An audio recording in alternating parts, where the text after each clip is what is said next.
করি সবাই ভালো আছেন। আজকের ক্লাসে সবাইকে ওয়েলকাম জানাচ্ছি। দেখতে দেখতে ক্যান্থারিসের 3টা ক্লাস হয়ে গেল। আমরা কিছুটা তো বুঝতে পারছি। আমার যারা পুরোনো ক্লাস করেছেন ক্যান্থারিস তাদের কাছে কিছুটা ক্লিয়ার তো হচ্ছেই।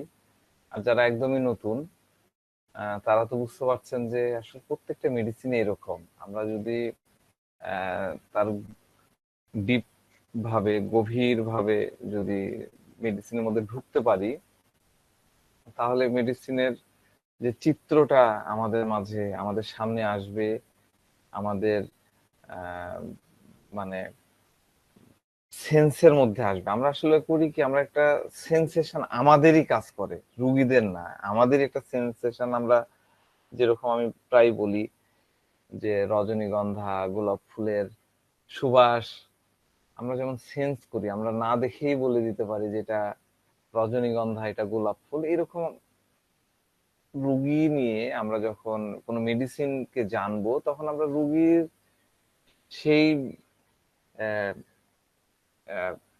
প্রেজেন্টেশন, কথোপকথন, অ্যাটিটিউড, জেস্চার, এটা দেখেই আমরা অনুভব করতে পারি যে হ্যাঁ, এটা নেট্রামিউর, এটা ক্যান্থারিস, এটা মেডোরিনাম। অনেক সময় হয় কি, আমরা মেডিসিন দিলাম, আমরা যারা রুব্রিক্স ভালো বুঝি, আমরা রুব্রিক্স নিলাম, রেপার্টরিতে সেট করলাম, করার পরে অ্যানালাইসিস করা হলো, করে দেখা গেল যে স্ট্যাফিসিগ্রিয়া আসছে। স্ট্যাফিসিগ্রিয়া আসলো, 5টা রুব্রিক্স নিলেন, কিন্তু দেওয়ার সময় মনের মধ্যে না, কোথায় যেন স্ট্যাফিসি মনে হচ্ছে না। আপনার ব্রেন বিভিন্ন ভাবে চিন্তা করছে যে এর কি অ্যাঙ্গার সাপ্রেসড আছে, এ কি সোশ্যাল কনসার্ন, এ কি কেয়ারফুল আদার্স, এ কি কেয়ারফুল পার্সন, এ কি সেলফ ডিনাইল।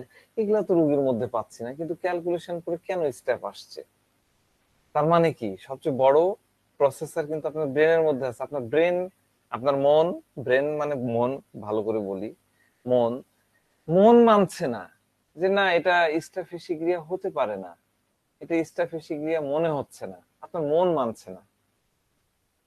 তখন আমরা কি করি, মনেরটা শুনি। না, এটা তো যেভাবে রেফারেন্স দিচ্ছে, যেভাবে নলেজেবল অ্যাটিটিউড দেখাচ্ছে, যেরকম উম, তার সাথে কথা বলে জ্ঞানী জ্ঞানী একটা ভাব লাগতেছে, এটা তো মনে হচ্ছে সালফার। কিন্তু রুব্রিক্সে মিলছে না, রুব্রিক্সে আসছে না। তখন আপনি আবার সালফার আঙ্গিকে চেষ্টা করছেন বিভিন্ন জিনিস মিলানোর। হাতের তালু, পায়ের তালু জলে কিনা, টয়লেট ঠিক মতো হয় কিনা, গোসল করতে আগ্রহ হয় কিনা। কারণ আপনি ওইদিকে রুব্রিক্স দিয়ে মিলাতে পারছিলেন না। আপনি ওষুধ আসছে, সিঙ্গেল মেডিসিন আসছে স্টাফিসিগ্রিয়া, কিন্তু পেশেন্ট তো মিলছে না।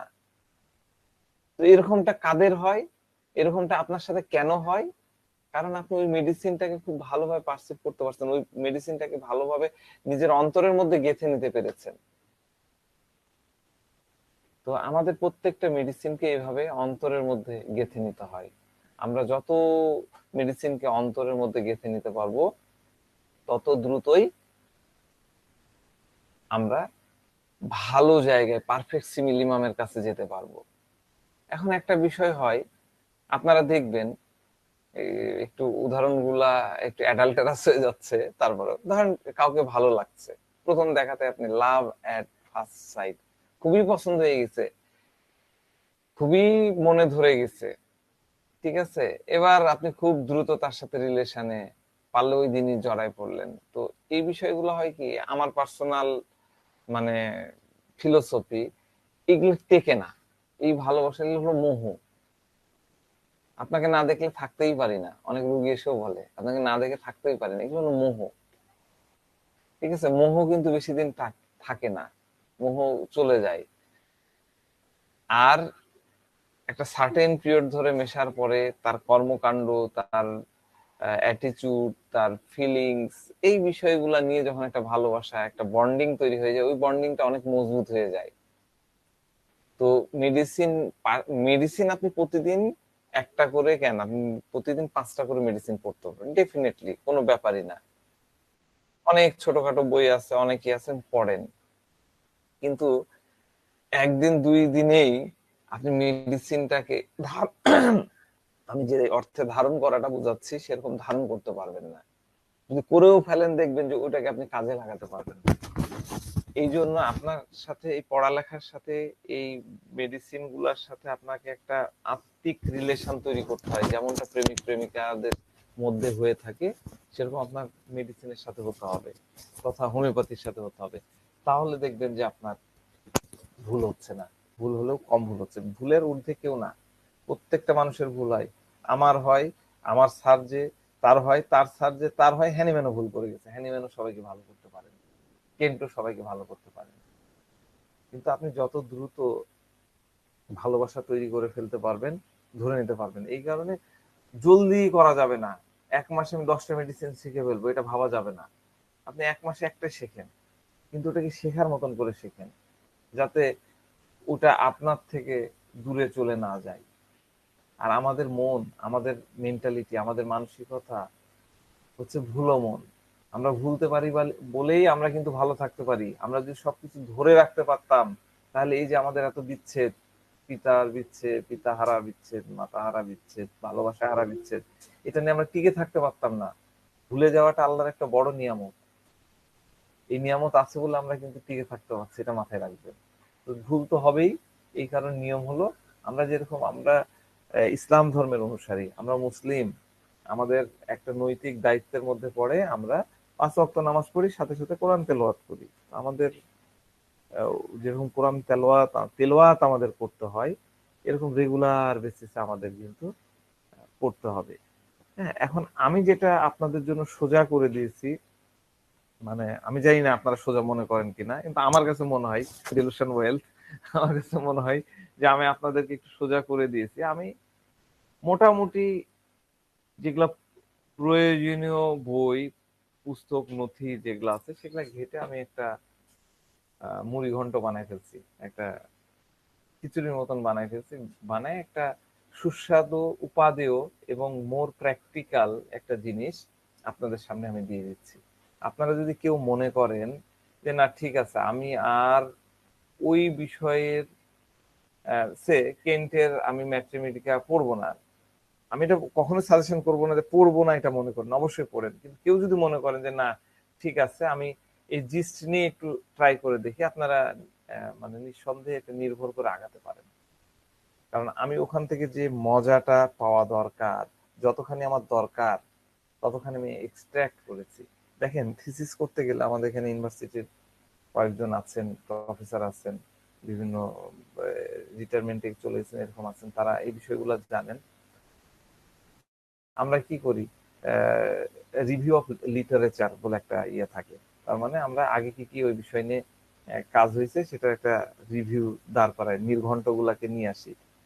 তো আমি চেষ্টা করেছি এই বিষয়গুলোকে নিয়ে আসার, তার সাথে প্র্যাকটিক্যাল এক্সপিরিয়েন্সটাকে জুড়ে দেওয়ার।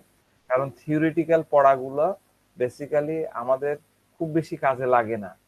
হ্যাঁ, থিওরি যখন আপনি অনেকগুলো মাথায় নিয়ে আসবেন, আমাদের প্রয়োজন হয় প্র্যাকটিক্যাল। আমাদের প্র্যাকটিক্যাল হোমিওপ্যাথি পুরোটাই হলো প্র্যাকটিক্যাল জিনিস, এখানে আমরা প্র্যাকটিক্যাল জিনিসগুলোকে সামনে আনার চেষ্টা করেছি।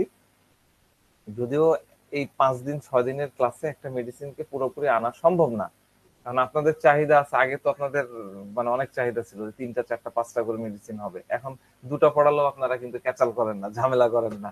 এটা একটা ইয়ে, কারণ একটা জিনিস মানে পার্সিভ করতে গেলে, একটা একটা জিনিস নিতে গেলে আপনাকে সময় দিতে হবে। হ্যাঁ, সময় দিতে হবে। যেমন আমরা ধরেন যে আমাদের কয়েকদিন আগে কলেজে 3য় তলার ছাদ ঢালাই দেওয়া হলো। তো যদি মনে করা হতো যে একদিনে পুরো করে দেবো, এটা করতে পারতো, কিন্তু ছাদটা ঢালাই দেওয়ার পরে তো ওটা কিউরিং হওয়ার জন্য, জমার জন্য কমপক্ষে 21 দিন, 22 দিন বা 20 দিনের মতন 3 সপ্তাহ সময় দিতে হলো। তো এইরকম প্রত্যেকটা ক্ষেত্রেই তা একটা সময় দিতে হয়, একটা সময় দিলেই অটোমেটিক দেখবেন যে ওটা সেট হয়ে যায়। আরেকটা বিষয়, আমার কথা হচ্ছিল আজকে একজনের সাথে, যারা প্র্যাকটিক্যালি মানে প্র্যাকটিসের মধ্যে আছেন, তাদের জন্য এই জিনিস, আমাদের আলোচনাগুলো অনেক ফলপ্রসূ। আমার ওয়ার্ড গুলো হয়তো খুব শ্রুতিমধুর না, আমি হয়তো অত ভালো ডেলিভারি দিতে পারি না, অত ভালো অভিনয় করে বুঝাতে পারি না, এটা আমার ব্যর্থতা, আমি সরি, আমার এটা ল্যাকিং। কিন্তু আমি যে কথাগুলো বলি, আমি যে ইয়েগুলো বলি, এটা একদমই বাস্তবসম্মত এবং প্র্যাকটিক্যাল, এখানে কোনো বানানো জিনিস নাই, হ্যাঁ, কোনো হাইপোথেটিক্যাল জিনিস নাই। তো যারা প্র্যাকটিসের মধ্যে আছেন তারা এটা অনুভব করতে পারেন, কারণ তারা ওটা প্রয়োগ করেন, করে রেজাল্ট পেলেই তো ওনারা বুঝতে পারছেন যে না, উনি যে কথাটা বলেছে, স্যার যে কথা বলেছে, ডেফিনেটলি এটা রং না। কিন্তু যারা স্টুডেন্ট, এখনো স্টাডি লেভেলে আছেন, যাদের অ্যাপ্লাই করার সুযোগটা ওইরকম নাই, হ্যাঁ, আবার দেখা যাচ্ছে যে তারা ম্যাথমেটিকের সাথেও আছেন। আমি বারবারই বলেছি যে ম্যাথমেটিকা, আমাদের ম্যাথমেটিকা গুলো কিন্তু এক পেশি, এক ধাঁচে লেখা, সেটা প্র্যাকটিক্যাল থেকে একটু সাইডে। আমি পুরোপুরি বিবর্জিত তা বলবো না, ওটা এক ধরনের, ওটা একাডেমিক, হ্যাঁ। তো তাদের জন্য একটু হয়তো মনে হতে পারে যে না, জিনিসগুলো তো যাচ্ছে না, ম্যাথমেটিকার জিনিসগুলো যদি আমাদের লেকচারে ফিট করেন তাহলে কিন্তু মিলবে না, এটা মেলা সম্ভব না। হ্যাঁ, আমরাও যখন শিখতে যেতাম বিভিন্ন জায়গায়, তখন আমাদের কাছে মনে হতো যে এটা তো মিলছে না, হচ্ছে না। তো প্র্যাকটিক্যাল অ্যাপ্রোচের সাথে মিলে না। যেমন আমরা যখন কেমিস্ট্রি, এখানে অনেকেই আছেন, কেমিস্ট্রিতে আমরা যখন লবণ টেস্ট করতাম, লবণ মানে প্র্যাকটিক্যাল পরীক্ষায় কি লবণ সেটা শনাক্তকরণ করতে হতো, তখন বইয়ের সাথে মিলতো না, আমাদেরকে কিছু টেকনিক ওখানে খাটাতে হতো। হ্যাঁ, তো আমরা এখন যে স্টাডিটা করছি, আমরা যে লেকচার গুলো দিচ্ছি, এটা কিন্তু ওই ওরিয়েন্টেড। তো এই কথাগুলো আমি একটু ক্লিয়ার করে নিলাম, যাতে অনেকেই তো অনেক লেভেল থেকে আছেন, যারা প্রথম থেকে আমার সাথে আছেন, তারা এটা নিয়ে সন্দেহ করবেন না বা আঙ্গুল তুলবেন না, এটা আমার বিশ্বাস। কারণ তারা দীর্ঘদিন থেকে আছেন, নিশ্চয়ই ভালো লাগে, একটা ভালোবাসা তৈরি হয়েছে বিধায় তারা ছেড়ে যাননি। কিন্তু যারা নতুন আছেন তাদের একটু মনে হতে পারে। তো আমার অনুরোধ থাকলো, আপনারা একটা সময় পর্যন্ত, সার্টেন পিরিয়ড পর্যন্ত কন্টিনিউ করেন। আর আমরা যে জ্ঞানগুলো শেয়ার করতে চাচ্ছি, আহ, এই জ্ঞানগুলা আসলেই ওইভাবে বইয়ে নাই। অনেকেই আমাকে বলছেন যে কি বই পড়েন, কি পড়বো, এটা পড়বো, ওটা পড়বো, ওটা এই করবো, হ্যান করবো, ত্যান করবো। এটা কিন্তু অনেকটা ক্যান্থারিসের সাথে মিলে, আমি আজকে ক্যান্থারিসের আলোচনায় বলি কেন মিলে। তো এই জ্ঞানগুলো তো আসলে ওইভাবে আসে না, কিছু জিনিস আমরা আহ দিতে পারি। আমাদের একজন ডাক্তার সাহেব, তার একটা স্ট্যাটাস আমার খুব পছন্দ হয়েছিল, ডক্টর শেখ ফারুক ইলাহি, অত্যন্ত উঁচু মানের একজন পার্সন, কিন্তু সবারই তো কিছু থাকে, ল্যাকিংস বা থাকেন। তো উনি যেহেতু এমবিবিএস এবং এলোপ্যাথিতে বড় ডিগ্রি নিয়ে হোমিওপ্যাথিতে আসছেন, আমি ডেফিনেটলি তাকে একটা আলাদা জায়গায় রাখি, কারণ তার জ্ঞানের গভীরতা লেভেল আলাদা ধরনের। কিন্তু সামহাও তিনি মাইন্ডটাকে হয়তো ওইভাবে নিতে পারেননি, উনি কিন্তু বিচ্যুত হয়ে গেছেন। আমি তার সাথে দুবার দিল্লিতে গেছি, হ্যাঁ, কিন্তু আমার কাছে মনে হয়েছে তিনি ওইভাবে ঢুকতে পারেননি। তখনই আমার মনে হয়েছে যে ইনি কিন্তু ভাষা ভাষা নিয়েছেন। মাইন্ডের জিনিসটা এমন, ভাষা ভাষা যদি আপনি নিয়ে ঢোকার চেষ্টা করেন, ডেফিনেটলি আপনি সাকসেস হতে পারবেন না, ডেফিনেটলি আপনি ওখান থেকে রেজাল্ট নিতে পারবেন না। তো যাক, তার যে স্ট্যাটাসটা আমার কাছে খুব ভালো মনে হয়েছে, সেটা হলো তিনি লিখেছিলেন, উম, চিকিৎসা শাস্ত্র হচ্ছে গুরুমুখী বিদ্যা। ঠিক আছে, এটা মানে মডার্ন সায়েন্সও কিন্তু মানতেছে। আপনি এলোপ্যাথি থেকে শুরু করে, এলোপ্যাথি বিশেষ করে যেগুলা সার্জিক্যাল লেভেলের, যেমন অর্থোপেডিক্স বা সার্জারি লেভেলের যে ইয়েগুলো আছে, এগুলো সব কিন্তু গুরুমুখী বিদ্যা। তো এই জায়গাটায় আপনাদেরকে খুব কনসাস হতে হবে। এই জায়গা আপনি নট নেসেসারি আমার কাছে থাকতে হবে, আমার এখানে আসতে হবে, আমাকেই সার্চার করতে হবে, এটা জরুরি না। কিন্তু আপনাকে ধরে থাকতে হবে একটা জায়গায়, কনসেন্ট্রেড হয়ে, মানে কি বলবো, ডেভোটেড হয়ে আপনাকে পড়ে থাকতে হবে। তাহলে এই জ্ঞানটা কিন্তু ট্রান্সমিটেড হবে। না হলে কিন্তু ভাষা ভাষা, ওই যে আমরা একটা রুব্রিক্স পড়েছিলাম না, touching impel to touch everything, কোন মেডিসিনে পড়েছিলাম মনে আছে কারো? সবকিছু টাচ সালবরি স্যার। সালফারে পড়েছিলাম, স্যার বেলোরোনা। বেলেডোনায় পড়েছিলাম। সবকিছু টাচ করতে চাই। আমরা এই রুব্রিক্সটা ইউজ করতাম চেম্বারে, কিভাবে বাচ্চা আসছে, এসে এটা ধরছে, ওটা ধরছে, ল্যাপটপ, এইটাই সবকিছু, কিন্তু কোনোটাতে সে ফিক্সড হয়ে নাই। মূল জায়গাটা কি, রুব্রিক্সের মূল জায়গাটা কি, তার ডিপ ভাবে ঢুকতে হবে, সেই ইয়েটা তার মধ্যে নাই, আকাঙ্ক্ষা, ডিজায়ারটা নাই। সে সবকিছু নিতে চায়। এটা কি, এটা এই, এটা কি মাউস, এটা কি ক্যামেরা, এটা কি চেয়ার, একটু একটু অল্প অল্প করে। কিন্তু এইভাবে করলে এই যে এই পড়ালেখাগুলা, এই যে গুরু মানে মেডিকেল সায়েন্সের এই জিনিসগুলা কিন্তু হবে না, এই জিনিসগুলো আপনার মধ্যে আসবে না। ঠিক আছে, তো এটার মধ্যে ধরে থাকতে হবে এবং ভিতরে ঢুকে যেতে হবে। ডেফিনেটলি সাকসেস হতে পারবেন। হাজার হাজার ডাক্তাররা পারতেছে, হাজার হাজার ডাক্তাররা পারতেছে। আর এই হোমিওপ্যাথি যেহেতু আপনাদেরকে দিচ্ছে, যারা প্র্যাকটিস করতেছেন, আমার ফ্যামিলি আলহামদুলিল্লাহ হোমিওপ্যাথি নিয়ে চলছে, আমি কিন্তু আর অন্য কিছু করছি না। তো আমি চলতে পারতেছি, মানে ডেফিনেটলি আপনারাও চলতে পারবেন। আমি পারছি, আপনারা পারবেন না এটা আমি বিশ্বাস করি না। আপনারা পারবেন, আরো ভালো পারবেন। প্র্যাকটিস জমাতে গেলে কিছু ট্যাকটিসও জানতে হয়, সেগুলো আমরা টাইম টু টাইম শিখবো। তো এইটা, আপনি সমৃদ্ধ হতে গেলে আপনাকে কিন্তু অনেকগুলো ইয়ে করতে হবে। তার মধ্যে একটা স্টেপ হলো এটাকে ছড়াতে হবে। আপনার নেটওয়ার্কিংটা বাড়াতে হবে। আপনার জ্ঞানের চর্চাটা বাড়াতে গেলে আপনাকে স্প্রেড করতে হবে। তো এই কারণে আমার অনুরোধ থাকবে যে আপনারা আরো সম্পৃক্ত হন একে অপরের সাথে, এবং আহ, এটাকে ছড়ানোর জন্য আপনি ইনভাইট করেন আরো পার্সনকে, নট নেসেসারি আমার কাছে, আপনি নিজেই ইয়ে করেন, ইনভাইট করেন। আমি চাইবো যে আমার কাছে ইনভাইট করেন, আমরা একটা লেভেল পর্যন্ত দিই, তারপরে সেটাকে আগানো যায়। আমরা যদি সাথে মিলায় আরো অনেক দূর আগায় নিতে পারি, তাহলে দেখা যাচ্ছে যে আমরা অনেক দূর মার্চ করতে পারবো, আমরা অনেক অনেক উপরে উঠতে পারবো। হ্যাঁ, আসলে এগুলো তো একাই হয় না, সবাই মিলে মিশে করতে হয়। তো যাক, অনেক এক্সট্রা আলোচনা করে ফেললাম। এগুলোও দরকার আছে, মোটিভেশন, ভাইব্রেশন, এই বিষয়গুলো খুবই দরকার। আমরা এটা করব। আর চেষ্টা করব যে টাইম মতোই আমরা ক্লাসে উপস্থিত থাকতে, তাহলে আমাদের পড়ালেখাটা আরো ভালো হবে। তো যাক, আমরা ক্যান্থারিসের যে বিষয়গুলো নিয়ে গতদিন আলোচনা করতেছিলাম, তার মধ্যে আমি তো মনে হয় অ্যামোরাস নিয়ে একটু বলতেছিলাম, তাই না? অ্যামোরাসের একটা ভিডিও দেখালাম গতদিন, অ্যামিটিভনেস নিয়ে আলোচনা করছিলাম। তো এই বিষয়গুলা হলো কি, সেক্সের সাথে রিলেটেড। হ্যাঁ, দৈহিক চাহিদার সাথে রিলেটেড, কিন্তু এটা আছে মাইন্ড চ্যাপ্টারের মধ্যে। তার মানে আমরা এটাকে বুঝবো মেন্টালিটি দিয়ে। ঠিক আছে, গতকালকে আমরা যেমন ব্লাসফেমির বিষয়টা বুঝলাম, তাই না? যারা ক্লাস করতে পারেননি, অনেকে ঢুকতে পারেননি, তারা ভিডিও দেখে নেবেন, সেখান থেকেও আশা করি বুঝে যাবেন। তো আহ, আমরা গতকালকে লাস্ট যে আলোচনা করতেছিলাম লিবার্টিনিজম নিয়ে, তারা কেন লিবার্টিজমের মধ্যে যায়। আজকে একটু শুরু করছি কালকের মতনই একটা ছোট আউটলাইন, কেসের আউটলাইন দিয়ে। হ্যাঁ, আম, এটাও একটা পেশেন্ট, মোটামুটি রাজশাহীতে খুব প্রতিষ্ঠিত ব্যবসায়ী আর কি।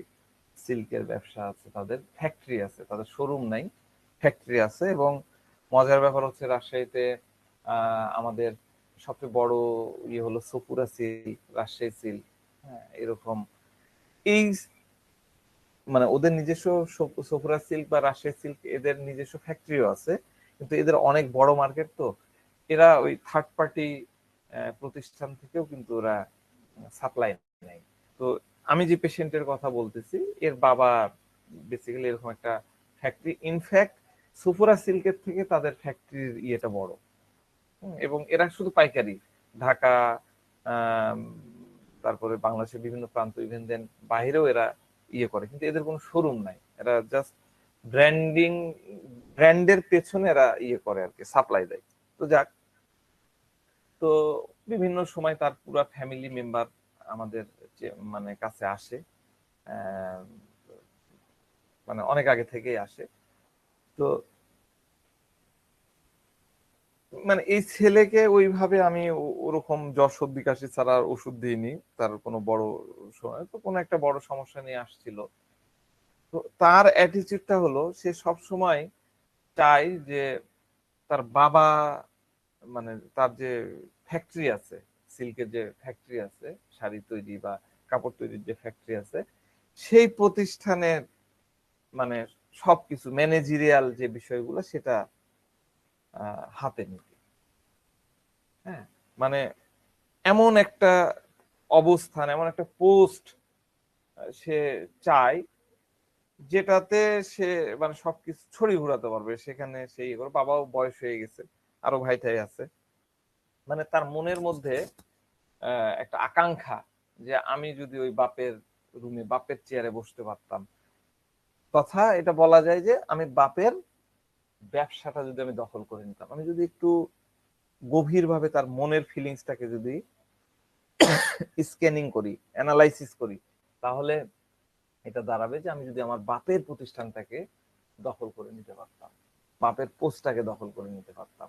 হ্যাঁ, এবং এই চাওয়াটা চাওয়াটা কিন্তু তার অধিকার না, কারণ সে হলো বাপের বড় বেটা না, কিন্তু সে বাপের সম্ভবত সেকেন্ড বা থার্ড বেটা।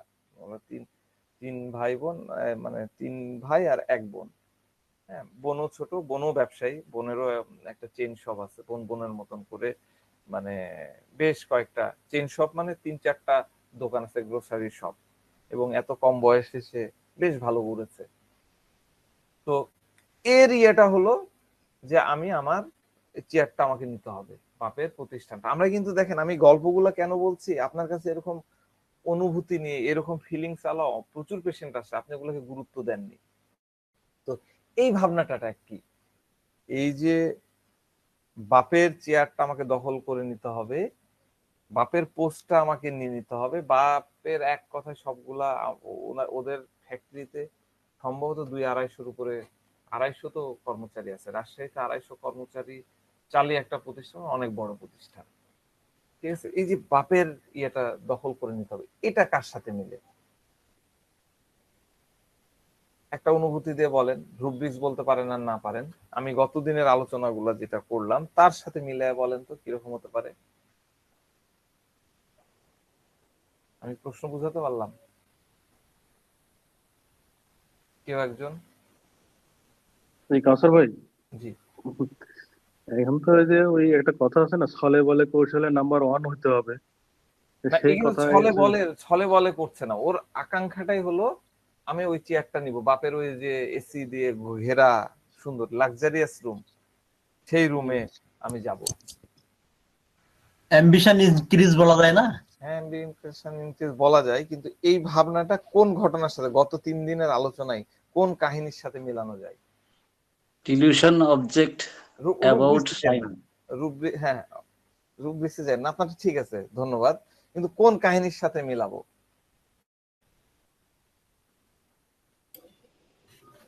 হ্যালো। অ্যামুরাস, হ্যাঁ ঠিক আছে, রুব্রিক্স আপনারা বুঝে হ্যালো। গেছেন, বুঝতে পেরেছি। জি বলেন। হ্যাঁ, হ্যাঁ, আসসালামু আলাইকুম। আসলাম, বলেন। এটা হচ্ছে ওই যে কোনো একটা কিছু দিয়ে মানে সে আরোপিত হয়ে আছে আর কি, কোনো একটা বিষয় তার উপরে চেপে আছে বা ভর করে আছে, এটা কি আচ্ছা, হতে এরকম পারে? মনে হচ্ছে। আচ্ছা, ঠিক আছে, আমি একটু হেল্প করি। সেটা হলো, রাস্তা দিয়ে একটা সুন্দরী আমি মেয়ে যদিও যাচ্ছে। সব ক্লাস করি নাই, আমি সব ক্লাস করি না নাই, ঠিক তারপরে আছে, ঠিক আছে, আপনি ইয়ে থাকেন, আপনি শোনেন আমাদের। তো আমাদের রাস্তা দিয়ে একটা মেয়ে যাচ্ছে, রাস্তা দিয়ে একটা মেয়ে যাচ্ছে, মেয়েটাকে আমাকে পেতে হবে। এই ঘটনার সাথে মেলানো যায় কিনা? খুব সুন্দরী একটা মেয়ে, এক্সিলেন্ট ফিগার, অ্যানালজি করেন, জিনিস একই না। হ্যাঁ, মোহাম্মদ শিকদার, ডক্টর মোহাম্মদ শিকদার বলেন। আর কোন একটা বিষয়ের প্রতি সে লালায়িত এরকম। হ্যাঁ, লালায়িত হলো, ওটাই তো বলতেছি। সে কোন একটা, অ্যামিটিভনেস। হ্যাঁ, অ্যামিটিভনেস, হ্যাঁ, এটার খুব পারফেক্ট একটা রুব্রিক এই বিষয়টাকে বলে। দেখেন, বাবা তো তার ফ্যাক্টরি, আচ্ছা ওই আলোচনার আগে আমি কোন রুব্রিক্সটার সাথে খুব অ্যামিটিভনেস সুন্দর হয়েছে, কিন্তু খুব পারফেক্ট লেভেলে যায় কোনটা, এটাকে হচ্ছে অবসেন্স লুইড। হ্যাঁ, আমাদের একটা রুব্রিক্স আছে,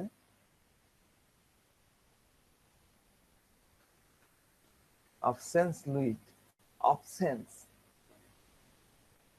অবসেন্স মানে কি? অবসেন আর কি, অবসেন মানে হচ্ছে অসঙ্গত চাওয়া। এই চাওয়াটা অনুচিত, অভদ্রতার মতন। আরো 3টা ভাই আছে। এই লুইড বা অবসেন্স, এটা কিন্তু এক ধরনের সেক্স ড্রাইভ। হ্যাঁ, এটা আমরা ইউজ করি সেক্সুয়াল ড্রাইভ, সেক্সুয়াল ডিজায়ারের ক্ষেত্রে। হ্যাঁ, যে পেতে হবে, আমাকে এখনই বিছানায় পেতে হবে বা আমার ইন্টিমেট হতে হবে, এই জায়গা থেকে। হ্যাঁ, তো এটা হলো একটা গ্লেজি জিনিস, একটা চকচকে জিনিস, সেই চকচকে জিনিস পাওয়ার একটা লালসা। এমন হতে পারে যে ওই ছেলে, তার বাবা মনে করছে যে আমার এই 2 নাম্বার ছেলে বা 3য় নাম্বার ছেলে, এ হচ্ছে আমার ব্যবসা চালানোর মতন সক্ষমতা তার মধ্যে নাই, তার ক্ষমতা নাই, মানে বাপ মনে করছে যে ছেলেটার যোগ্যতা নাই। ধরেন এরকম আমরা ধরে নিতে পারি, এই কারণে হয়তো বাপ তাকে ওই চেয়ারে বসাচ্ছে না। সে মনে করছে বড় বেটা বেটার, বড়টাকে আমি ছেড়ে দেবো ব্যবসা। হয়তোবা সে বাবার কথা অনুযায়ী চলে না, তার মধ্যে হয়তোবা কিভাবে বিজনেস করতে, বিজনেস তো একটা শেখার জিনিস আছে, তার শেখার কোনো আগ্রহ বা প্রচেষ্টা নাই হয়তোবা। আর এই ভদ্রলোক মানে যে প্রতিষ্ঠানের মূল মালিক, সে কিন্তু তিলে তিলে তার ব্যবসাটা গড়ে তুলেছে, তিলে তিলে কষ্ট করে করে। এই 200 250 300 জন কর্মচারী, 150টা ওই যে কি বলে ওইটাকে, যেটাতে উইভিং মিল থাকে, মেশিন, সে তো আর এমনি একদিনে তো করেনি, ধীরে ধীরে তিলে তিলে এটাকে বেড়ে তুলেছে। আর এই ছেলে কি চাচ্ছে? ফ্রি ফ্রি সেটা পেতে চাচ্ছে, সেটাকে দখল করতে চাচ্ছে। হ্যাঁ, তাহলে এটা খুব কাছের। যারা অ্যামোরাস বলেছেন সেটাও হবে কিন্তু ইরোটিক, এটাও কিন্তু ইরোটিক, এটাও নিষিদ্ধ জিনিস, এটা তো সম্ভবই না। আরো 3টা ব্যাটা আছে, তার ভাগ হবে, ইসলামিক ল অনুযায়ী 3টা ভাগ হবে, কিন্তু সে পুরাটাই পেতে চাচ্ছে, বাপের চেয়ারটা পেতে চাচ্ছে। এটাই হলো লুইডনেস, এটা হলো তার সেক্স ড্রাইভ। এই সেক্স ড্রাইভে কি থাকে, ওই যে যেটা বললাম, সেক্স ড্রাইভে কি থাকে, মেয়ে যাচ্ছে, ওই মেয়েটাকে আমার চাই চাই, এক ধরনের মনের মধ্যে এক ধরনের আকুতি তৈরি হয়, এক ধরনের ব্যাকুলতা তৈরি হয়, যেটাকে থামানো যায় না। ওই রকম যাদের হয়, যাদের ধরেন বাল্য বয়সে অনেকেরই হয়, কৈশোর বয়সে অনেকের মধ্যেই হয়, মেয়ে দেখলে হয়, মেয়েদের ক্ষেত্রেও হয়, ভাইস ভার্সা বিষয়গুলা। তো এটা কেন হয়? মনে হয় যে ওকে পেলে আমার অনেক মজা হবে, আমি অনেক এনজয় করতে পারবো, অনেক বেশি আমার আহ, মানে স্যাটিসফ্যাকশন অনেক বেশি হবে। তাহলে কি এটা এক ধরনের ড্রাইভ, একটা আকাঙ্ক্ষা? হ্যাঁ, এইটা থাকে। তো ছেলেটার ক্ষেত্রেও কিন্তু এই ঘটনাটা ঘটেছে। আমার বাবার ব্যবসাটা যদি পাওয়া যেত কতই না মজা হতো, আমার বাবাকে সবাই কত সম্মান করছে, বাবার কথা সবাই উঠছে বসছে, তাই না? তাহলে একটা মেয়েকে দেখলাম, দেখে মেয়েকে চাওয়ার ক্ষেত্র আর বাবাকে চাওয়ার ক্ষেত্র, দুইটা ক্ষেত্র হতে পারে, কিন্তু ভাবনাটা কিন্তু একই। এটাকে আপনাকে সূক্ষ্মভাবে বুঝতে হবে, এটাই আমাদেরকে শিখতে হবে, এটাই আমাদেরকে ধরা শিখতে হবে। আমি কি আপনাদেরকে বুঝাতে পারলাম? কেউ কি দ্বিমত আছেন আমার সাথে? না না, ঠিক আছে ঠিক আছে। ক্লিয়ার না? আমাদেরকে ক্লিয়ার। এইভাবে হোমিওপ্যাথিক অ্যানালজি করতে হয়। হোমিওপ্যাথি কিন্তু বড় মাথার জিনিস না, সূক্ষ্ম মাথার জিনিস। হোমিওপ্যাথি আমাদের মাদার টিংচার দিচ্ছি, আমি নিজেও দিই, কোনো সমস্যা নাই, দেন না। কিন্তু আপনি যদি পিওর হোমিওপ্যাথি করতে চান, যদি অরিজিনাল রিস্টোরেশন করতে চান, ডেফিনেটলি আপনাকে সূক্ষ্ম মেডিসিনটা প্রয়োগ করতে হবে, সূক্ষ্মভাবে প্রয়োগ করতে হবে। আর সূক্ষ্মভাবে প্রয়োগ করতে গেলে সূক্ষ্মভাবে সিলেকশন করতে হবে। সূক্ষ্মভাবে সিলেকশন করতে হলে আপনাকে সূক্ষ্মভাবে মানুষকে চেনা শিখতে হবে, সূক্ষ্মভাবে ওই মানুষের অনুভূতিটা নিতে হবে, রুগী কি চাচ্ছে, হোয়াই হোয়াই হোয়াইন হোয়াট, এগুলা কারণ জানতে হবে। আমাদের গোল কিন্তু ওটা, আমরা যদি ওই গোলে আগাতে পারি, তাহলে আমরা কিন্তু পারফেক্ট সিমিলিয়নে যাব। 1 2টা ডোজ দিবেন, দেখবেন যে মিরাকুলাস রেজাল্ট হয়ে যাচ্ছে। নাহলে মাসের পর মাস, বছরের পর বছর বছর আপনাকে খাওয়াতে হবে। ঠিক আছে? তো ছোট ছোট ঘটনা বলে ইয়ে করি আপনাদেরকে, অনেক অনেক ঘটনা মাথার মধ্যে রাখলে কোনো সময় হয়তো মিলে গেলে আপনারা চিন্তা করতে পারবেন। আহ, এটা কার বই আছে আমি ঠিক রেফারেন্সটা মনে করতে পারছি না, আইদার হ্যারিংটনস অথবা কেইনটে মনে হয় নাই, পুরনো কোন একটা রাইটারের বইয়ে আছে, আমি সরি তার নামটা মনে করতে পারছি না। তো সেখানে সেই রাইটার লিখছেন যে তার কাছে আহ, খুব ফেমাস রাইটার, সে সময় খুব নামকরা একজন রাইটার চিকিৎসা নিতে আসতেন। তো তিনি আহ, অনেক বেশি যখন প্রেশার, রাইটারদের প্রেশার কখন পড়ে? বাংলাদেশের রাইটারদের প্রেশার কখন আসে? যখন বই মেলাতে তার বই বাহির করতে হবে, 4টা 5টা বই বাহির করতে হবে, তখন সে কিন্তু অনেক প্রেশারে পড়ে। তো সামহাও সে সময়ের ওই রকমই কোনো একটা প্রেশার হবে। তো এই রাইটার যখন অনেক বেশি চাপে পড়তো, অনেক বেশি প্রেশারে পড়তো, তখন সে চাপটাকে কিভাবে মুক্ত করতে সেটা জানেন? তিনি লিখেছেন সে সময় সে একটা অদ্ভুত উপায় অবলম্বন করতেন, সেটা হলো তিনি সেক্স করতেন। তার চাপটাকে কমানোর জন্য তিনি সেক্স করতেন, নট মাস্টারবেট, তিনি সেক্স করতেন। ওগুলো তো ওপেন কালচার ছিল। তার রাইটারদের তো আবার মানে প্রেমিকার অভাব হয় না, সে এই ইয়ে করতেন। তাহলে ক্যান্থারিসের একটা ইয়ে হলো, ক্যান্থারিস তার চাপ কমানোর জন্য সেক্স করে। তো এখন আপনি বলবেন যে আপনি তো মানুষের মন বুঝাচ্ছেন, তো এই সেক্সের ড্রাইভ যেটা থাকে সেটা তো মনেরই চাপ কমাচ্ছে সেক্স দিয়ে। এটাকে আমরা সূক্ষ্ম লেভেলে কিভাবে ব্যবহার করতে পারি? রুগী এসে তো বলবে না যে ডাক্তার সাহেব আমি ওই ডাক্তারকে নাহলে বলেছে, আপনাকে এসে তো বলবে না, বা রুগী জানে না এটা বলতে হবে কিনা। তো আমরা এটাকে সূক্ষ্মভাবে কিভাবে ব্যবহার করতে পারি? এর সূক্ষ্ম অর্থ হলো ওই ব্যক্তির কাঙ্ক্ষিত বস্তু সে পাবে, বা সে যদি পাওয়ার কোন একটা সিগন্যাল পায় যে সে এটা পাবেই পাবে, তখন তার চাপ বা অস্থিরতা কমে যায়। এই ছেলেটা যদি বাপ একটা সিগন্যাল দিত, বেটা তুমি কাজ চালিয়ে যাও, তোমার বড় ভাইরা আছে তো কি হয়েছে, তুমি এটা তোমারই, এই সিগন্যালটা পেলেও সে কিন্তু লাইনে চলে আসে। আমি উদাহরণ সেট করলাম আর কি। হ্যাঁ, এটা কিন্তু আমার কথা না, এটা আমাদের সিনিয়ররা, আমাদের মানে বড় বড় জায়ান্ট যারা গবেষক ডাক্তার, তারা কিন্তু বলেছে। ডক্টর কেন্ট একটা ইনসেনিটির কেসে উনি বলছেন যে এই ব্যক্তি মাথার মধ্যে কোনো চিন্তা নিয়ে বিচার বিশ্লেষণের সময় সব সময় ঘুরপাক খায়, সে কোনোভাবেই তার নিয়ন্ত্রণ করতে পারে না। মানে ক্যান্সারিস ব্যক্তি কোন একটা জিনিস মাথার মধ্যে ঢুকে গেছে, তখন ওইটা নিয়ে সে কি করবে কি করবে না এটা নিয়ে অ্যানালাইসিস তার মাথার মধ্যে সবসময় ঘুর ঘুর ঘুর করতে থাকে, এবং সে কোনোভাবেই তার নিয়ন্ত্রণ করতে পারে না। যে কোনো ধরনের চিন্তা ভাবনায় সে খুব বিরক্তি হয়ে পড়ে, এবং সেখান থেকে সে মুক্তি পেতে চায়, যে কোনো প্রকার চিন্তা ভাবনায় আর কি। তো আমাদের রেপার্টরিতে খুব সুন্দর রুব্রিক্স আছে, সেটা হলো thoughts include and crowd around each other. আরেকটা হচ্ছে থট টর্মেন্টিং, থট টর্মেন্টিং।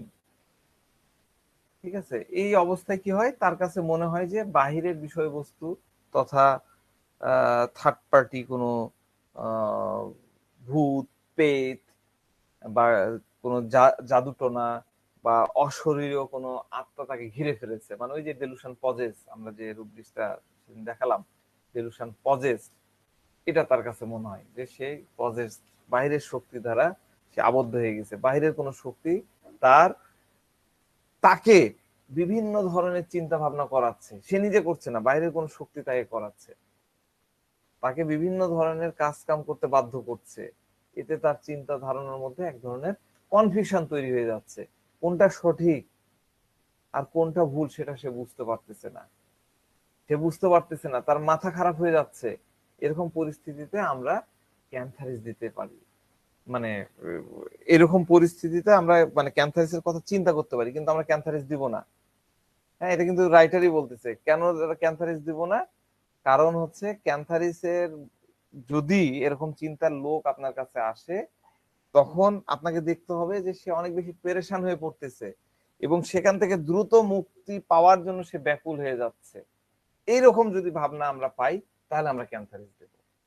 একটা রুগী এসে বললো যে ডাক্তার সাহেব আমার মনে হয় জিনে ধরছে, বা আমাকে মনে হয় কেউ জাদুটোনা, অনেক রুগী এসে আমাদেরকে বলে আমাকে মনে হয় আহ তাবিজ করছে। হ্যাঁ আমি তো খুব কনফিউশনে ভুগতেছি, আমার এই এই হচ্ছে ওই হচ্ছে, মাথা খারাপ হয়ে যাচ্ছে, এইটুকু কথা শুনে আমরা কিন্তু ক্যান্সারিসের দিকে যাব না, বরং আমরা এইরকম পরিস্থিতিতে আমরা যদি দেখি যে রুগী অনেক বেশি পেরেশান হয়ে পড়ছে এবং সেখান থেকে দ্রুত মুক্তি পাওয়ার জন্য একদম ক্রাইং করছে, আমাকে বাঁচান ডাক্তার সাহেব, আমাকে যেভাবে হোক একটা ওষুধ দেন, আমাকে দেন ডাক্তার সাহেব, যাই হোক আপনি এটা দেন, এখনই দেন, তাড়াতাড়ি দেন।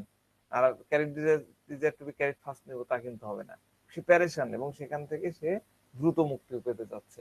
ডেলিরিয়াম হেল্প ক্রাইং ফর, আমরা যখন ডেলিরিয়াম হেল্প ক্রাইং ফরটাকে দেখতে পাবো তখন আপনি ক্যান্থারিস দিবেন, ক্যান্থারিস ডেফিনেটলি অনেক ভালো কাজ করবে।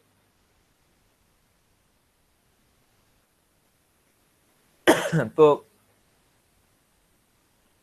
ক্যান্থারিস ব্যক্তি অন্যের দ্বারা দিক নির্দেশনা বা পরামর্শ পালন করতে চায় না, এটাও কিন্তু কেন্ট বলে গেছেন, কেন্টে ম্যাথমেটিকায় আছে, একটা যদি কোনো ইনস্ট্রাকশন দেওয়া হয়, যদি কোনো ডিকটেশন করা হয়, সে কিন্তু সেটা পালন করতে চায় না, কারণ এরা খুব ডিফাইন্ড, এরা খুব ডিফাইন্ড। ডিফাইন্ড কি? ডিফাইন্ড কাকে বলে? অবাধ্য। হ্যাঁ, অবাধ্য, উদ্ধত, স্পর্ধিত, অবজ্ঞাপূর্ণ। ডিফাইন্ড, ডিফাইন্ডের ক্ষেত্রে কি হয়? হায়ার অথরিটি, হায়ার অথরিটি কে? ধরেন আমি লেকচারার, তাহলে আমার হায়ার অথরিটি কি হবে? ভাইস প্রিন্সিপাল বা প্রিন্সিপাল, তাই তো? এটা হলো হায়ার অথরিটি, ঊর্ধ্বতন কর্মকর্তা, ঊর্ধ্বতন, তাকে মান্য করে না, তার ওপেনলি বিরোধিতা করে, সরাসরি বিরোধিতা করে। তো ওপেনলি মানুষ কখন বিরোধিতা করে? কখন একজন মানুষ ওপেনলি বিরোধিতা করবে? ধরেন যে আমি একজন মন্ত্রী, আমি একজন এমপি, আমি মন্ত্রী বা প্রধানমন্ত্রীর বিরোধিতা কখন করব? কখন করতে পারি বলেন তো? কারো কোনো আইডিয়া আছে? কখন আমরা যখন ওপেনলি বিরোধিতা? যখন নিজেকে আরো তার থেকে উচ্চ শক্তিশালী মনে ভাবে, করবে। এক্স্যাক্টলি, যখন সে নিজেকে শক্তিশালী ভাবে, যখন সে তার লক্ষ্যে অবিচল থাকে, তখন সে অথরিটির সাথে টক্কর দেয়, অথরিটির অধীনে সে কাজ করতে চায় না, তার বশ্যতা সে মেনে নেয় না। এটা কিন্তু এক ধরনের সাহসী পদক্ষেপ,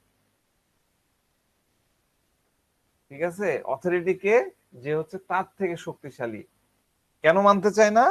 কারণ সে নিজেকে শ্রেষ্ঠ ভাবে, তার থেকে শক্তিশালী ভাবে, আমি একজন চাকর না, আমি তার চাকর না, সে আমাকে বেতন দেয়, আমি তার কেনা গোলাম না, তা আমি তার কথা মানবো না। এটা হলো ডিফাইন। সে ক্যান্থারিস কারো প্রেসারে থাকতে চায় না, এই জন্য সে কাউকে, এর ডিফাইন্ড এর বিষয়টা হচ্ছে সে আবার কাউকে সম্মানও করতে চায় না। হ্যাঁ, আমাদের রুব্রিক্স আছে ইনসোলেন্স, আমাদের রুব্রিক্স আছে ইনসোলেন্স, রুব্রিক্স আছে ব্লাসফেমি, আমরা গতকালকে বুঝেছি। সে খুব অ্যাবিউসিভ হয়, উল্টাপাল্টা কথা বলে, কটু কথা বলে, মারামারি করে, গালমন্দ করে, অ্যাবিউসিভ, ইনসাল্টিং। হ্যাঁ, তো সে বর্তমান পরিস্থিতিতে, সে পরিস্থিতির মধ্যে পড়ে গেছে, পরিস্থিতির শিকার হচ্ছে, যা কিছু করছে সে করতে বাধ্য হচ্ছে এবং সেটা চাচ্ছে না, এখান থেকে সে মুক্তি পেতে ব্যাকুল হয়ে পড়েছে, মুক্তি পেতে বা ব্যাকুল হয়ে পড়েছে, সে বাধ্য হচ্ছে, পজেসড হয়ে গেছে এবং সেখান থেকে আমি আর পারছি না, বাড়ায় যায় বাড়া যায়, ডেলিরিয়াম ক্রাইং, ক্রাইং করে সে বাড়াতে চাচ্ছে, সে মুক্তি পেতে চায় ওই পরিস্থিতি থেকে, ওই অপশক্তি থেকে, কিন্তু আপন শক্তিতে সে মুক্ত হতে পারতেছে না। এই জন্য সে বলপূর্বক অন্যের কাছ থেকে সহযোগিতা পাওয়ার আকুতি জানায়, বলপূর্ণ, বলপূর্ণ, খুব ইম্পর্টেন্ট, বলপূর্ণ, ফোর্সফুলি আপনার কাছে সহযোগিতা পেতে যাবে। তার মানে কি? তার মানে হচ্ছে ক্যান্সারিস পেশেন্ট আপনার কাছে এসে রিকোয়েস্ট করবে না, কোনো ক্যান্সারিস পেশেন্ট আপনার কাছে রিকোয়েস্ট করে, সে চিল্লাতে থাকবে, করে দাও করে দাও, করে দেন ডাক্তার সাহেব, করে দেন করে দেন, ভালো ওষুধ দেন ভালো ওষুধ দেন, দেন তাড়াতাড়ি দেন, অনেক কিছু বলবে। আর আমরা যারা রুব্রিক্সের পেছনে ছুটে বেড়াই, তারা কিন্তু ধপাধপ carried desire to be carried fast, আর না হলে এটা ওটা চিন্তা করে সুন্দর করে মিলায়, হয় বেলেডোনা দিলাম, নাহলে আর্সেনিক দিলাম, নাহলে রাস্তা দিলাম, রুগীর আর কাজ হলো না। তাহলে এটা আপনাকে মাথায় রাখতে হবে। কেন কেন সে এরকম করছে, ভাই এর উত্তরগুলো খুঁজতে হবে, খুব ইম্পর্টেন্ট কেস টেকিং করার সময়। হ্যাঁ, এগুলো আপনার কাছে কঠিন মনে হতে পারে, নতুনদের কাছে কঠিন মনে হতে পারে, কিন্তু বিলিভ মি এগুলো প্র্যাকটিসের মধ্যে থাকলে কঠিন আর মনে হবে না। সে ক্যান্সারিস চিল্লাতে থাকবে, দাও দাও দাও। কার উপরে চিল্লাই? চিল্লানোর অর্থটা কি? আমি যদি আপনার উপরে চিল্লাই, আপনি যদি আমার উপরে কটু কথা বলেন, চিল্লা পাল্লা করেন, তাহলে কি আপনার মান সম্মান বাড়বে না কমবে? আপনি কি মান সম্মান সমৃদ্ধ থাকবেন কি থাকবেন না? তাহলে ক্যান্সারিস আপনার কাছে সহযোগিতা চায়, কিন্তু আপনাকে সম্মান দিতে চায় না। আপনার কাছে সহযোগিতা নিবে, কিন্তু আপনাকে সম্মান দিবে না। আর আপনি যদি অল্প কিছু তাকে একটু, আমরা করি না, বেলেডোনাকে আমি বলেছি, বেলেডোনা পেশেন্ট আসবে তখন তার সাথে কথা নিয়ে খেলবেন, খোঁচাখুচি করবেন, দেখবেন সেও মজা পাচ্ছে, আপনিও মজা পাচ্ছেন।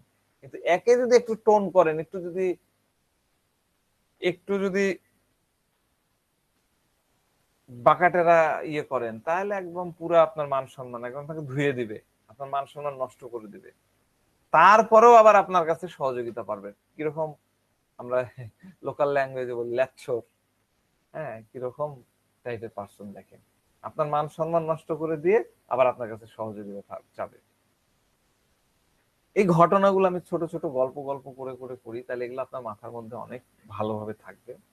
আমরা কি করি, কিছু একটা হয়েছে, কি করি, আমার একটা দরকার, অসুখ হয়ে গেছে, রেজাল্ট হবে, পরীক্ষা দিয়ে দিয়েছি, আল্লাহ আমাকে ফাস্ট করে দাও, আল্লাহ আমাকে পাস করে দাও, আল্লাহ আমাকে এটা দাও, আল্লাহ আমাকে ওইটা দাও। তার মানে কি, সৃষ্টিকর্তার কাছে, বিধাতার কাছে আমি সহযোগিতা চাচ্ছি, বারবার সহযোগিতা চাচ্ছি, আমার রবের কাছে আমি সহযোগিতা চাচ্ছি। রবের কাছে সহযোগিতা, এই রব মানে কিন্তু আবার ওই প্লাটিনার মতন না। প্লাটিনার রবে, প্লাটিনা নিয়ে তো আলোচনা করিনি, প্লাটিনা নিয়ে ইয়ে করবো, ওটা একটা কমপ্লিটলি বিষয়, কাছাকাছি মনে হয় সবকিছুই। এই কারণে আমাদের অনেকগুলো মেডিসিন পড়ে পাশাপাশি পড়তে হয়।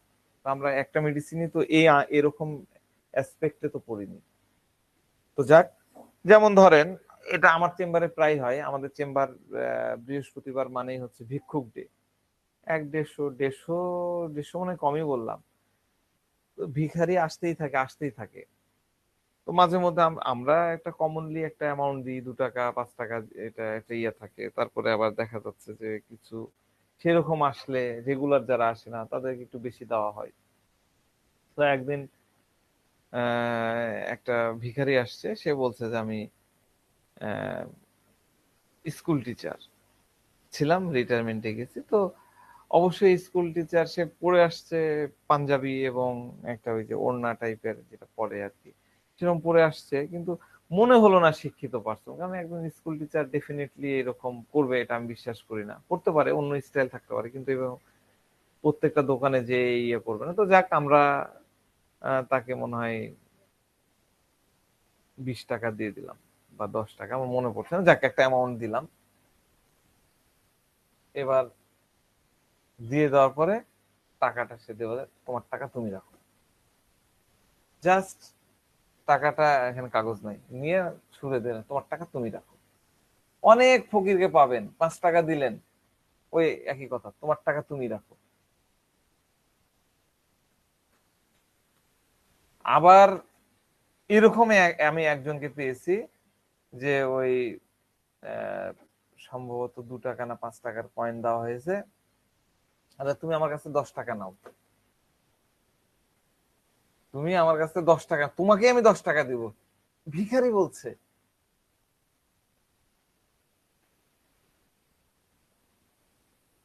তাহলে বিষয়টা কি হলো, সে চাইলো আবার বিয়াদবিও করছে। ভালো করে বুঝেন, সে ভিক্ষা করতে আসছে আপনার কাছে, যে সে চাচ্ছে, আবার তার মনোপুত না হয় সে আবার বেয়াদবিও করছে। তুমি নিবা 10 টাকা, তুমি নাও 10 টাকা, তোমাকে ভিক্ষা দিচ্ছি। মেন্টালিটিটা বুঝেন, কাহিনীটা মাথার মধ্যে রাখেন। আমি রুগীর মধ্যেও এটা ফিট করে দেবো, রুগীর মধ্যে এই কাহিনীটা কিভাবে হয়। তো তার কাছে মনে হয় ক্যান্থারিসের কাছে মনে হয় পরিস্থিতি এমন আসছে, এটা এমার্জেন্সি হয়ে গেছে।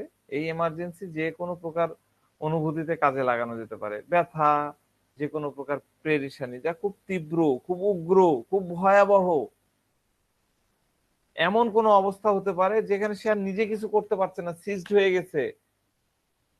মানে পরবর্তীতে যে তার যে কার্যক্রমটা চলছে, যে কাজ হচ্ছে, সেটার উপরে তার কোনো নিয়ন্ত্রণ থাকছে না, বরং সে কার্যকলাপই তাকে এমন ভাবে ইয়ে করেছে সে আর নড়তে পারছে না। Delusion ceased. সে পরিস্থিতি অনুযায়ী, পরিস্থিতির ইচ্ছা অনুযায়ী সে করতে বাধ্য হচ্ছে, সে নিজের ইচ্ছায় কিছুই করতে পারছে না। ডেলুশন পজেসড, খুব কাছাকাছি। তো এরকম পরিস্থিতিতে ক্যান্থারিসের জন্য খুব অসহ্য হয়ে ওঠে। সেখান থেকে দ্রুত মুক্তি পেতে চায়, খুব দ্রুত মুক্তি পেতে চায়। ক্যান্থারিস নিজেকে খুব সাহসী মনে করে, খুব ডিভাইন ফোর্স মনে করে। ডিভাইন হচ্ছে, এই ডিভাইন বলছে ডিফাইন্ড। ডিফাইন্ড হচ্ছে, ডিফাইন্ড কাকে বলে? কোন শক্তি দ্বারা তাকে দাবিয়ে রাখা যায় না। ওই যে বস অথরিটি তাকে পাওয়ার করতে পারে না, তখন সে কি হয়? ডিসঅবিডিয়েন্ট হয়ে যায়। আমাদের রুব্রিক্স আছে ডিসঅবিডিয়েন্স, অবাধ্য, অথরিটির কথা শোনে না। সে ব্যক্তি এখন নিজেকে সর্বশক্তিমান ভাবছে, কিসের বস, আমি বসের বস।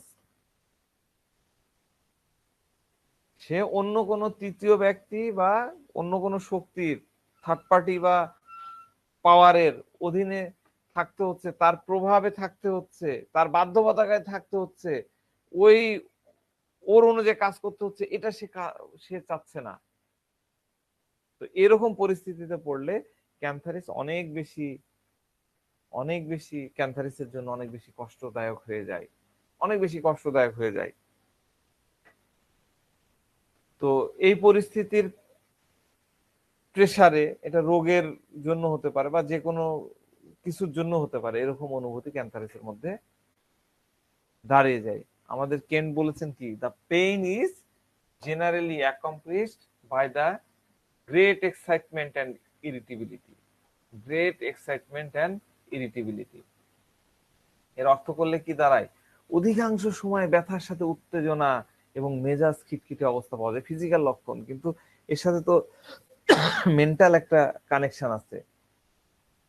এদের আরেকটা এক্সপ্রেশন হলো, facial expression is extremely sticky, এই সিকলি, অসুস্থতা, এবং মিজারেবল, শোজ ফিয়ার এবং টেরর এন্ড ডিসপেয়ার। আমি দিয়ে দিচ্ছি।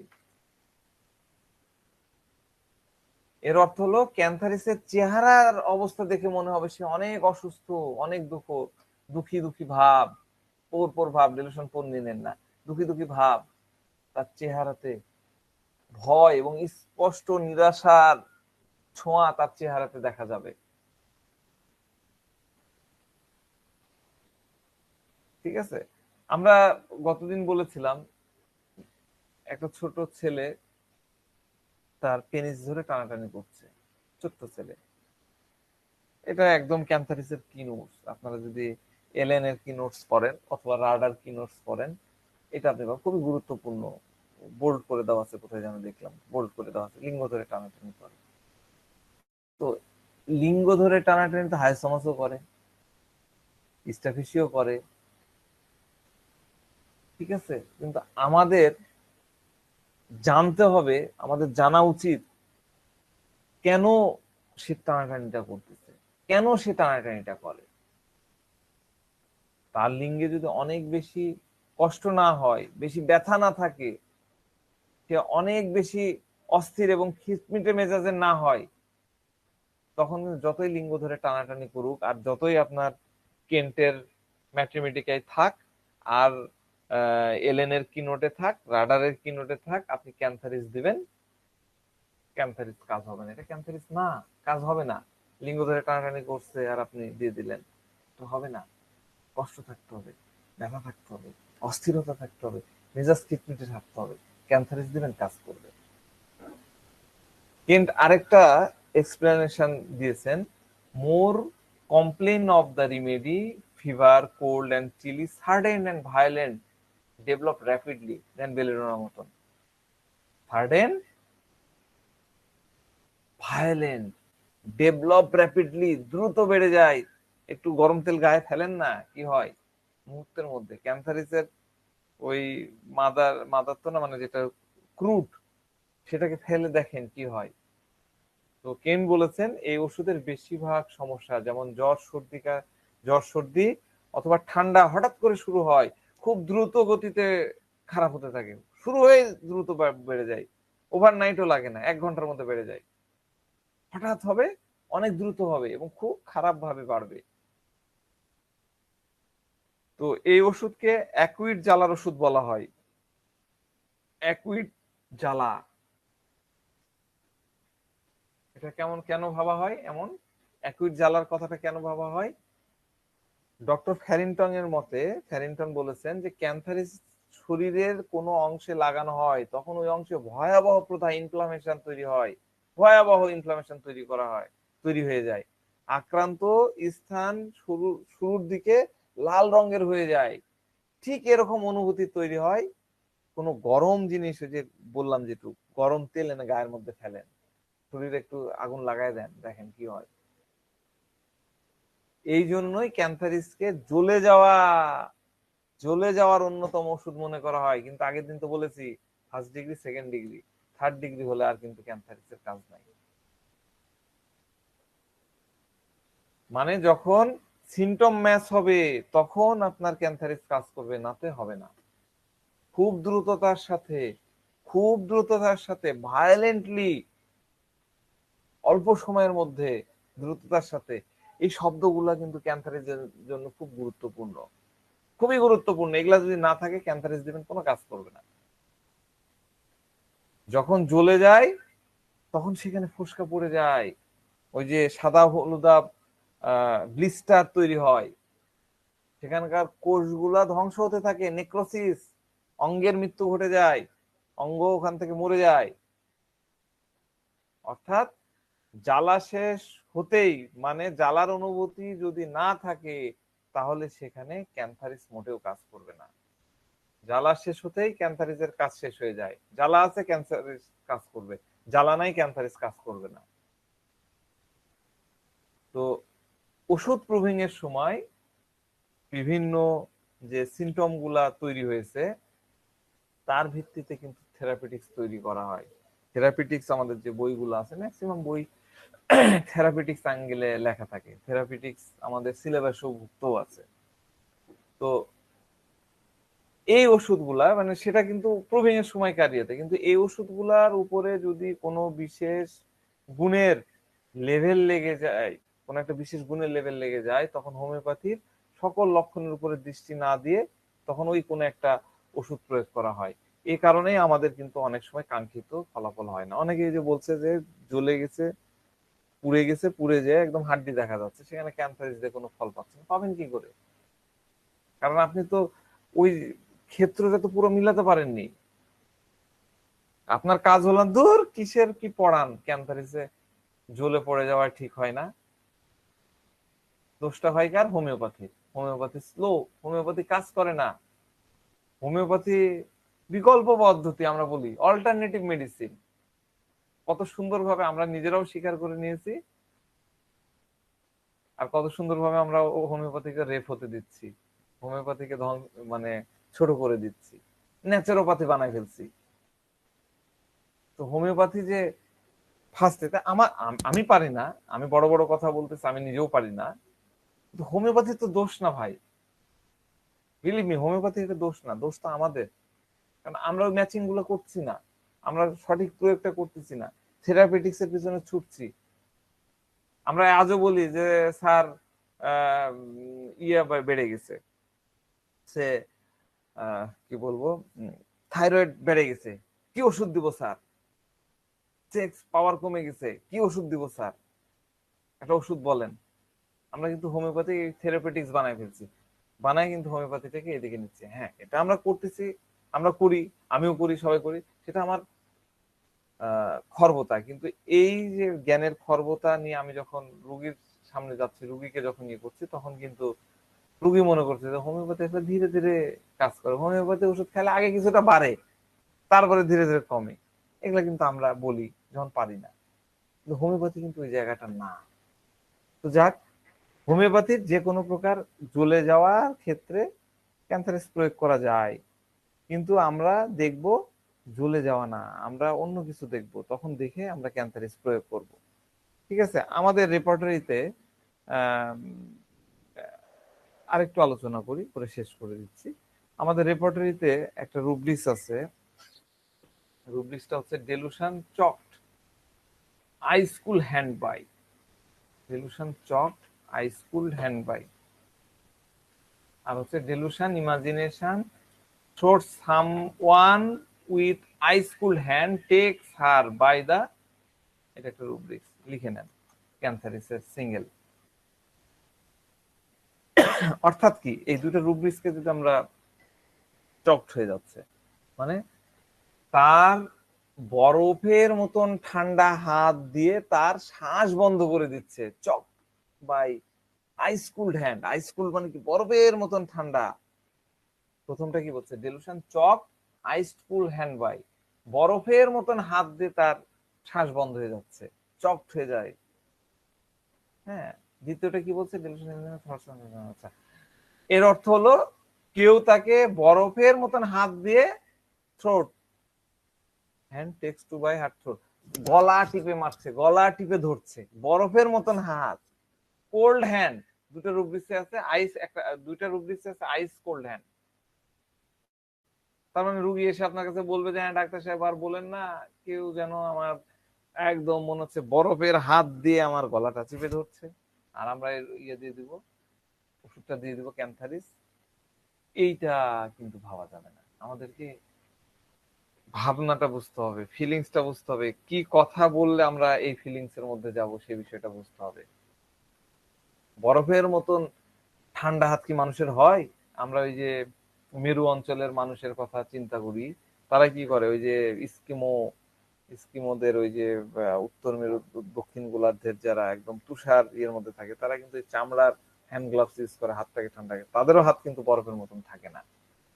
তাহলে এই রুব্রিক্স কার ক্ষেত্রে প্রয়োগ করবেন, এই ভাবনাগুলা কার ক্ষেত্রে প্রয়োগ করবেন? নাকি এটা শুধুমাত্র শীতকালের সময় এটা চলবে, অন্য কালে এটা চালাবেন না? বিষয়টা কিন্তু এরকম না, এর একটা সূক্ষ্ম অর্থ খুব ভালো করে বোঝার চেষ্টা করেন। আমাদের হাতগুলা কি হয়, আমরা সাধারণ মানুষ, আমাদের হাত গরম, দেখেন যত ঠান্ডা হোক একটু ঘষে নেবেন, গরম, তাই না, গরম লাগে হাত, অনেকের হাত খুব গরম থাকে। শীতল হাত মানে কি বোঝায়? ঠান্ডা হাত। আমি একটু বলবো কাসর ভাই। হ্যাঁ, শীতল হাত কাকে বোঝায়? শীতল হাত মানে মরা মানুষের হাত, হ্যাঁ, মরা কিন্তু মানুষের মানে হাতকে শীতল হাত বোঝায়। যেখানে রোগীর জীবন মরণের একটা সমস্যা থাকে, হ্যাঁ, সেটাকে আমরা সাধারণত আইসকুল হ্যান্ড বলি। হ্যাঁ, থ্যাংক ইউ। শীতল হাত, মৃত মানুষের হাত, ঠিক আছে, শীতল হাত, ঠান্ডা হাত, মৃত মানুষের হাত। ঠিক আছে, এর আগের অর্থটা কি হচ্ছে, ভাবনাহীন ব্যক্তি বা ইমোশনলেস ব্যক্তিকে ধরা হয়, যার মনের মধ্যে ন্যূনতম ভাবনা থাকে না, যার যার মনের মধ্যে কারো প্রতি প্রেম থাকে না, কারো প্রতি ভালোবাসা থাকে না, কারো প্রতি দোয়া করতে হয় সেই থাকে না, গ্র্যাটিটিউডের ভাবনা থাকে না, তাদেরকে তখন আমরা কি বলি, মৃত ব্যক্তি, ইমোশনলেস। আর যাদের মধ্যে থাকে প্রেম ভালোবাসা, উষ্ণ হৃদয়ের ব্যক্তি তারা, তাই না, তাদের মধ্যে প্রেম ভালোবাসা, গ্র্যাটিটিউড, পজিটিভ জিনিস থাকে, উষ্ণ হৃদয়ের ব্যক্তি। এই রুব্রিক্সে বলছে যে গলা চেপে ধরা, শ্বাস বন্ধ করে দেওয়া। এর অর্থটা কি? শ্বাস বন্ধ করে দেওয়া অর্থ মানে কি, জীবন মরণের প্রশ্ন, এমন একটা বিষয় আসছে যে আপনার জীবন মরণের, আপনার সামনে চলে আসছে জীবন মরণের প্রশ্ন। তো এই ভাবনায় এই দুই রুব্রিক্সের সূক্ষ্ম অর্থ হলো, ব্যক্তির সামনে খুব কঠিন পরিস্থিতি তৈরি হয়েছে, যা তার মানে এমন পরিস্থিতি তৈরি হয়েছে যেখানে তার জীবন মরণের সমস্যা তৈরি হয়েছে, যা খুব কষ্টকর, এবং সেখান থেকে দ্রুত মুক্তি পাওয়াটা খুব জরুরি। ঠিক আছে, এই বিষয়টা দেখবেন ক্যান্সারিসের টোটাল কোর যে ফিলিংস সেটার সাথে মিলে গেছে। কোর ফিলিংস কি? দ্রুত সেখান থেকে মুক্তি পেতে হবে, জীবন মরণের সমস্যা। ঠিক আছে? তো রুব্রিক্স গুলোর ওয়ার্ড গুলো সম্পূর্ণ আলাদা, কিন্তু অর্থ, অন্তর্নিহিত অর্থ কিন্তু একই। এখানে হলো জীবন মরণের সমস্যা, এই জীবন মরণের সমস্যা থেকে দ্রুত উদ্ধার পেতে হবে। যদি তা না হয় তাহলে এই যে আইস কুল্ড হ্যান্ড তাকে একদম শেষ করে ফেলবে। কিন্তু সে সিজড হয়ে আছে, পরিস্থিতিতে নিজেকে মুক্ত করতে পারছে না। এই জন্য তার কি দরকার? অন্যের কাছ থেকে সহযোগিতা নেওয়ার, এবং সে সহযোগিতা নেওয়ার জন্য চিৎকার করতে থাকে, চিল্লাপাল্লা করতে থাকে, ডাকতে থাকে। আইস কুল হ্যান্ড, আইসকুল হ্যান্ডের আরেকটা মানে আছে। আইসকুল হ্যান্ডের আরেকটা মানে হচ্ছে পাওয়ারফুল ব্যক্তি, যাদের কোনো দয়া মায়া থাকে না, যে গলা টিপে ধরতে পারে। এটা একটা অর্থ। গলা টিপে ধরা, গলা টিপে ধরা, গলা টিপে ধরা মানে তাকে মেরে ফেলবে। আমি আপনার গলাটা চেপে ধরতেছি, চেপে ধরা মানেটা কি? আমি ধরেন আপনার গলাটা চেপে ধরলাম, এটা হলো আপনার জন্য ইমার্জেন্সি পিরিয়ড, জীবন মরণের একদম শেষ। বোঝার চেষ্টা করেন ভালো করে, এগুলা কিন্তু স্থূল মাথায় হবে না, অন্য চিন্তা বাদ দেন, আমার কথায় কনসেন্ট্রেট করেন। আইসকুল হ্যান্ড, গলা চিপে ধরছি মানে কি? আমি মরে যাব, ইমার্জেন্সি পিরিয়ড। এতক্ষণ ধরে যে আলোচনা গুলো করছি, ইমার্জেন্সি পিরিয়ড, আমি পড়ে গেছি, আটকে গেছি। ইমার্জেন্সি ভাবনা, আর্জেন্সি ভাবনা, আর্জেন্ট ভাবনা, এখানে আমি ছটফট করছি, আমাকে এখান থেকে মুক্ত করো, মুক্ত করো, মুক্ত করো। যা পাচ্ছি, প্রয়োজন হলে যে চিপে ধরছে তাকে খামচাচ্ছি। তো এই ভাবনাটা কিন্তু এই যে আগের যে আলোচনাগুলো করলাম, সেই এই সিস্ট হয়ে যাওয়ার ভাবনা, ওই ডেলিরিয়াম ক্রাইং এর ভাবনা। ঠিক আছে? তো এইরকম ভাবে বোঝা যায়। আমি আউটলাইন দিচ্ছি, আমি আরো 3-4টা ক্লাস নেবো ইনশাল্লাহ এই মাসে, যদি আমার মানে এনার্জি লেভেল ঠিক থাকে তাহলে আমি নিব। এইগুলাকে আমরা কিভাবে প্র্যাকটিক্যালি ইউজ করতে পারি সেই বিষয়গুলো আমরা আলোচনা করব। হ্যাঁ, তো আজকে সময় চলে গেছে আমার।